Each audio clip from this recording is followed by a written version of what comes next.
Hey everyone, welcome to my channel. My name is Sharon and I am a part-time reseller. And in this video, I am sharing 5 tips that helped me get $5,000 in payouts my first 2.5 months of selling on Thredup. So if you're interested in these type of videos and you want to learn more, subscribe, hit the notification bell, and I will see you in a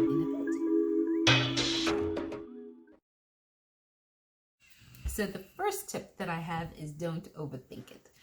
I literally was on Instagram just watching Selling Mama's videos, and then I found a couple hashtags. Thredup Sold was one, Thredup Sales, Thredup Reseller, and just started following those hashtags. And based on what my goal was, which was to generate additional income while I'm on my maternity leave specifically, based on that goal, I knew this was a strategy that would work for me. So I went ahead and ordered specific pallets on purpose that I was going to send. And my cost of goods for each one was, my goal was to have that be as minimal as possible. I really wanted to recoup the cost of goods prior to going on my maternity leave. That hasn't quite happened yet, but I'm on track to do that probably within the next 3 weeks. So I'm pretty happy about that. And then everything after that will be profit. So if I can maintain this amount with that, that will be excellent. And I would have exceeded my goal. So the first thing is don't overthink it. The second point that I will make based on the payouts is send it all. Yes, send it all. That worked for me. It stopped me from procrastinating and trying to figure out, do I send this? Do I not send it? I actually went and tried to figure out, I sent it all in. I sent it expedited. I did send some standard. I'm not sure I'm thrilled about that. I'm hoping it will pay off and all of a sudden they'll start processing some of the ones I processed standard. But send it all in. I had no clue what they would take and what they would not take other than what I'd seen on Instagram. I did not go through the process of checking out their website, etc. So I just sent it all in. I just made sure that I documented what I was sending in for each box so that I would know that, okay, for box number 2, kit XYZ, etc., this is what was in the box, so that I would know exactly what was in there when I was looking at it on the website. So tip number 2, send it all in. As part of tip number 3 is be consistent. So make sure you're consistent with what works for you in your schedule. If you can do this full time, great. Go hard, do it all. But if you're part-time like me, you're a mom, dad, you have a full-time job, you have kids to take care of, then figure out a schedule that works for you. It worked for me that I would fill out 1, maybe 2 boxes every other night, and I didn't feel guilty and then not work for 6-7 days and then get to the weekend and make up for it. I was consistent with those 2-3 bags during the week, and then on the weekends I was pretty consistent with sending about 5 to 6 bags every weekend, filling those and then having those ready for Monday. So even if I didn't, for some reason, a couple times work got pretty crazy and I wasn't able to complete anything. I was exhausted by the end of the day.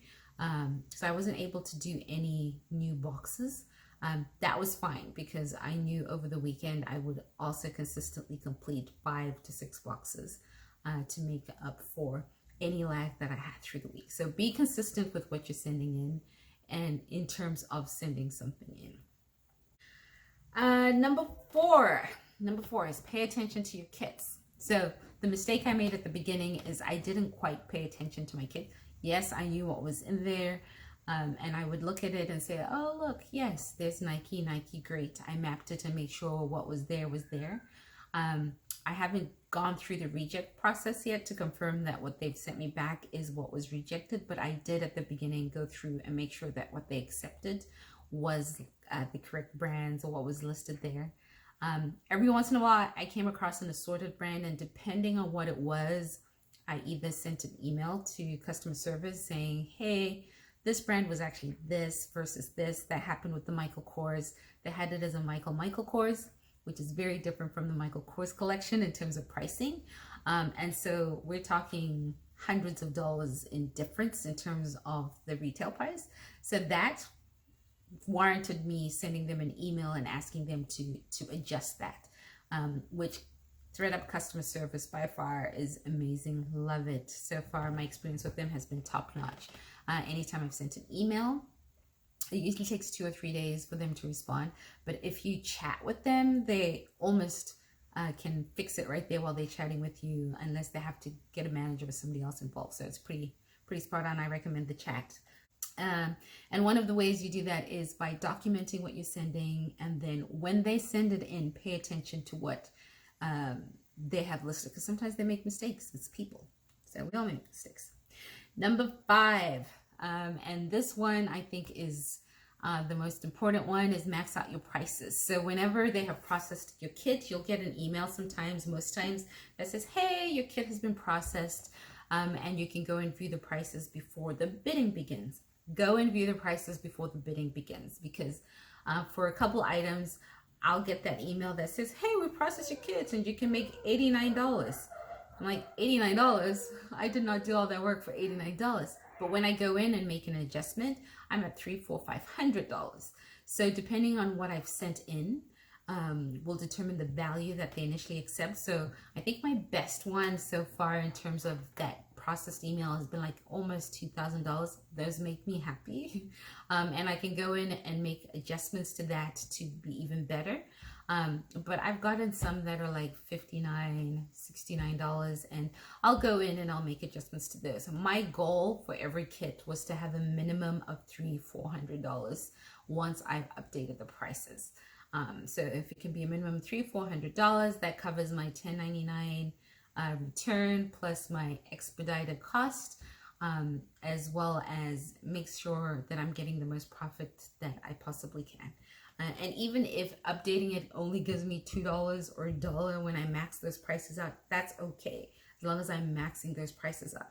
So every time you get that kit email has been processed, or every time a bag has been processed, go ahead and maximize those prices. And you'd be surprised what people are willing to pay for. You might not be, but somebody else might be. And again, human error occurs all the time. One of the maxed out prices that I have, this is where I saw, they had the item listed correctly, but the price, the retail price that they had was incorrect. If I had not maxed out my prices, I would never have known that they had made that error, and it was like a $200 difference. So go ahead, edit your prices as soon as you get that email. Make sure you're tracking what you have. Make sure you're paying attention to what the retail price is, so that you know when you're maxing out those prices, is it really 80% of the brand? So I believe in general, the max that you can put there is 80% of the retail, I think is the term. And so go ahead and make sure you're paying attention, and then send that out. So and I think that's it. So that was 5 tips that for me I chose, that I think helped me with Thredup. And you know, the main reason again that I went with Thredup was I was looking for something a little more passive than eBay. I don't know how passive it really is, but it keeps my basement clean. It's easy for me when it comes to processing if I'm doing it through a pallet, for example, because before it hits my garage, I have my boxes ready, and it's just a matter of entering and documenting what I'm putting in each box, and then turn around and it's ready to be shipped the next day. Not quite that efficient, but that's the goal going forward. And yeah, it's just like Amazon for used clothing or something, or even new clothes. It's just really very, very, very simple. It works with my lifestyle right now. It's the strategy I'm using for funding my time off work. And if you want to hear more about the different goals and what actual brands that I have been selling specifically and sending in, please do subscribe and turn on your notifications, because my goal is to upload at least 2 videos each week in the next couple months, just documenting this journey.